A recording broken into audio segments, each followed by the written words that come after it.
Eu acho que às vezes falta pra alguns diretores uma certa consciência do filme que eles estão fazendo de fato. Às vezes você tá fazendo só um divertimento escapista e tá tudo bem desde que você faça algo divertido, algo interessante, algo que deixa aquele sorriso no rosto, mesmo que vá ser esquecido depois. Tipo um truque de mágica. E é por isso que eu acho que o Ruben Fleischer caiu como uma luva para Truque de Mestre, o Terceiro Ato. Porque é aquele filme que, assim, ninguém pediu, ninguém queria, ninguém tava esperando, já fazia muito tempo que saiu o segundo. Mas é divertido. Aquele filme que tá passando, você para pra assistir. É aquele filme que é engraçado, tem os personagens legais, tem os momentinhos divertidos. Ah, acabou o filme, mudou tua vida? Não mudou tua vida. Acabou o filme, você vai ficar lembrando, nossa, não quero rever de novo, quero ver todos, eu quero... Não, é só legal, é só divertido, é só massa velho. Eu acho que assim, às vezes tá tudo bem ser massa velho, desde que o diretor esteja alinhado com a proposta. O Ruben Fleischer, ele estava muito alinhado com a proposta aqui. Ele acabou trazendo um filme que, por mais que seja aquele filme que você vê o trailer, você vê o pôster e você dá aquele... sabe? Você dá aquela... Não sei se quero ver. Na hora que você finalmente assiste o filme, você fica entretido. É um bom entretenimento. Não necessariamente é um grande cinema, nossa senhora. Mas é um bom entretenimento. E às vezes a gente só quer isso. É o que eu falei, é um lance de você estar alinhado. Se tá alinhado a expectativas, se tá alinhado com o que você vai fazer, o diretor tá alinhado com o que ele tá entregando, funciona muito bem. Eu acho que Truque de Mestre Terceiro Ato é exatamente esse tipo de filme. Mesmo quando é o filme que ele tá dando uma sequência que ninguém pediu e ninguém esperava mais. Sinceramente, eu achei que essa franquia ela tava enterrada. Porque o outro filme tem quase 10 anos, ele foi de 2016. Ou seja, foram 9 anos pra sair um terceiro. Mas é aquele tipo de franquia, aquele tipo de filme que ele dá sempre uma margem pra ter outro, né? Isso é sempre ali um desfecho, só que não, sabe? É aquele... A gente fecha essa história, mas se quiser contar outra, tá todo mundo lá, tem uma brechinha, tem uma margem pra puxar aquele fio pra uma outra história, pra um outro filme. Porque é a lógica de franquia, né? A gente tem franquias dessa maneira, muitas são construídas sempre deixando essa margem. Eu vou dizer que Truque de Mestre nem é a pior franquia pra fazer isso, sabe? Eles conseguem fazer isso muito bem, até porque eu acho que eles têm aquela pegada episódica, sabe? Daquelas séries procedurais, casinho da semana, que todo episódio é meio que igual, tem uma estrutura parecida e termina tipo, você se satisfez com o episódio, mas depois tem outros 40 ou 400 episódios iguais que você vai se divertir assistindo porque você gosta ali e você não quer também levar tão a sério. Eu acho que funciona muito bem como o caso da semana, a franquia Truque de Mestre. No caso, o roubo da semana, né? Porque eles são ali filmes de roubo, filmes de heist movies, que eu acho que são muito legais. Cara, como eu falei, é muito massa velho, que são mágicos de fazerem truques que usam esses truques pra roubar. É muito louco a premissa. E esse terceiro filme, ele brinca com essa sacada de você trazer o grupo, né? Você reunir os personagens originais. No segundo filme a gente não tinha a presença da Isla Fisher, que retorna aqui. Então a gente vai ter o retorno dos personagens originais, né? A junção de todos esses personagens, junto com um trio de personagens novos. Qual que é a história da vez? Não importa, porque é a mesma história dos outros filmes. Aparece um vilão, uma pessoa que faz coisas erradas, e eles vão usar as cartas na manga para conseguirem roubar o que eles conseguirem roubar e meio que dar a lição de moral que eles querem dar para essa pessoa que é moralmente desviada, digamos assim, né? Que não grandes vilões. Eu acho que eles acertam muito com essa coisa do vilão, assim, porque é divertido ver. É como eu falei, não é lá grandes coisas, mas é um filme divertido. Mas o que mais me ganha nesse terceiro filme é justamente ele trazer a pegada do primeiro filme. Eu acho que o primeiro filme ele era mais descompromissado, ele tinha uma premissa absurda, ele é uma coisa bem de se jogar nesse divertimento, de se jogar nessa premissa absurda e fazer aquele básico bem feito, né? Arroz com feijão que satisfaz.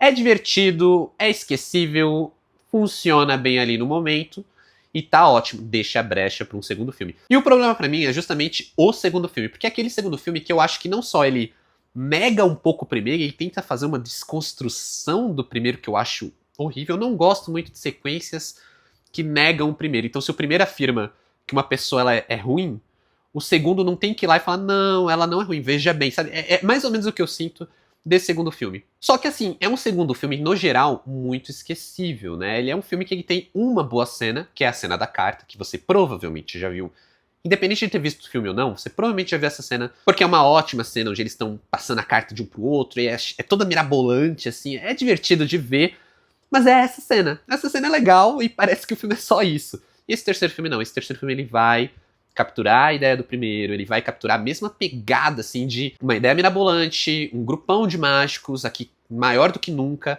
e que eles precisam ali fazer esse truque pra conseguir roubar o que eles querem roubar. Nesse caso, um diamante gigantesco.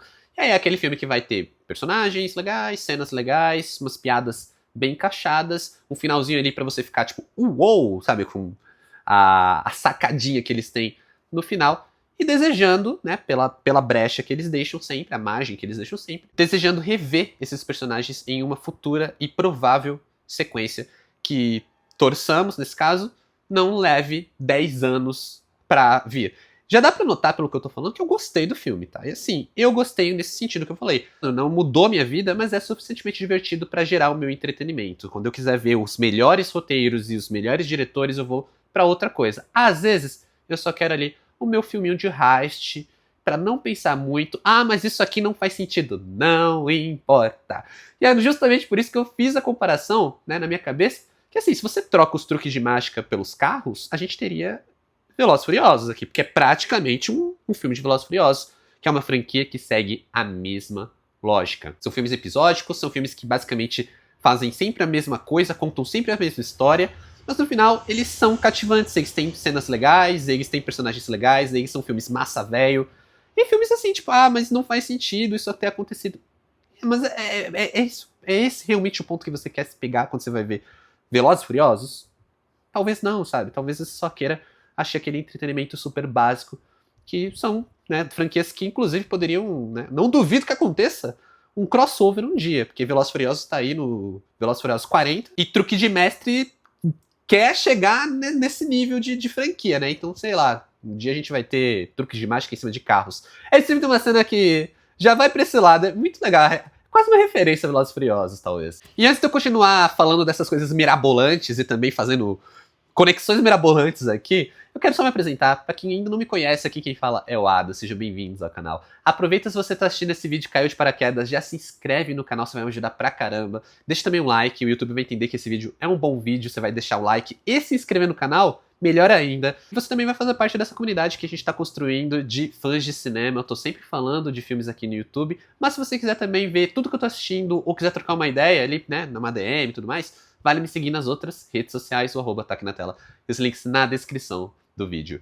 E bora aí continuar falando dessa franquia que Truque de Mestre, o terceiro ato, dirigido pelo Ruben Fleischer, cara que fez Zumbilândia, que eu gosto muito, fez Venom, que eu já não gosto tanto, mas que aqui eu acho que ele entrega algo mais pro Zumbilândia, sabe? Algo que é mais assim, mirabolante, meio doido, que é legal, é divertido. É uma das coisas mais legais dessas franquias, tanto Zumbilândia, Velozes, Truque de Mestre, é você ver como é que eles vão escalar a situação, como é que eles vão escalar as coisas, né? O Truque de Mestre tem muito essa coisa de começar com os truques mais básicos e aí cada vez eles irem elevando o nível do show, né? Realmente tipo um show de mágica mesmo. E nisso é muito legal você ver o filme acontecendo, né? É legal você ver os truques acontecendo, mesmo que você saiba que no final eles não são mágicos, né? Aquilo não são truques de um mágico sendo filmado. Aquilo ali é truque de direção, é truque de câmera. O verdadeiro mágico da franquia é sempre o diretor, com os truques de câmera, os ângulos, a forma como os sets são construídos. Aliás, tem um momento ali numa casa de mágicos que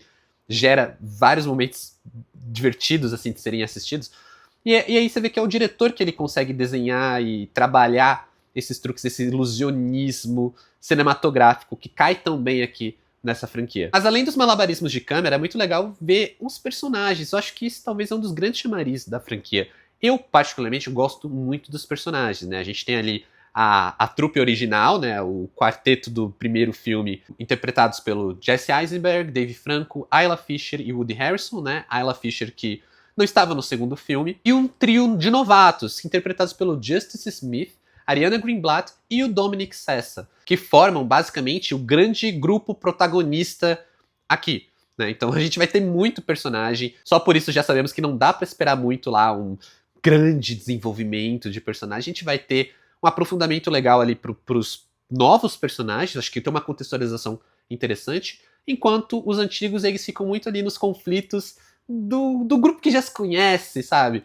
E é claro, a gente vai ter uns conflitinhos ali entre a nova geração e a antiga geração, ao passo que Truque de Mestre tá meio como que preparando um terreno de renovação. Eu espero que eles não descartem os personagens originais, porque eu gosto, né? Eu tenho essa coisa de colecionismo, eu quero ver o grupo ficando maior e, sabe, pode chegar no quinto filme aí com 25 mágicos. Eu vou estar achando legal, o Truque de Mestre Guerra Infinita. Mas eu acho legal também esse senso de renovação, principalmente porque eu gosto dos atores novos, né? O Justice Smith, eu acho ele ok, acho ele razoável, assim, ele tá bem aqui. A Ariana Greenblatt também, eu acho que ela tem muito carisma, ela tem muito carisma neste filme, assim, que ela tá esbanjando. Mas pra mim, quem rouba a cena é o Dominic Sessa, fez ali Os Rejeitados, que eu gosto bastante. É um ator que eu quero ver cada vez mais. E aqui escolheu ali um papel interessante pra poder mostrar os seus talentos mais dramáticos. Acho que ele tem ali seus momentinhos, mais até do que os outros dois, pra conseguir se destacar. E também porque ele vai estar ali também em contraste com os personagens que...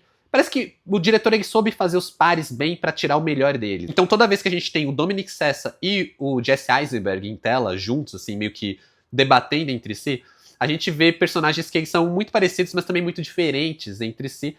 E é quase como que isso desvia a atenção das coisas que a gente deveria estar realmente prestando atenção.